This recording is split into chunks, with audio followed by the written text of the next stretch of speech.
একের পর এক রাজনৈতিক দলের পক্ষ থেকে জনসভা করা হচ্ছে বীরভূম লোকসভা কেন্দ্রের প্রার্থীর সমর্থনে। কখনো বিজেপি, কখনো তৃণমূল, আবার কখনো জোট প্রার্থীর হয়ে প্রচার চলছে এবং তার সাথে চলছে জনসভা। সেই মতো বীরভূমের বিজেপির পদপ্রার্থী দেবতনু ভট্টাচার্যের সমর্থনে আগামী 10ই মে দুপুর 1টার সময় চাঁদপাড়া ফুটবল ময়দানে সভা করতে আসছেন দেশের স্বরাষ্ট্রমন্ত্রী অমিত শাহ।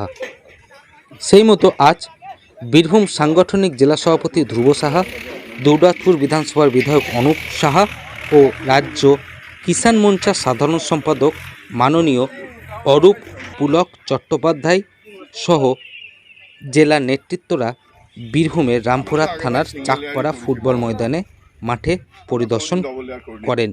পাশাপাশি মাঠে বসেই কর্মী ও সমর্থকদের নিয়ে একটি বিশেষ আলোচনা সভার আয়োজন করেন।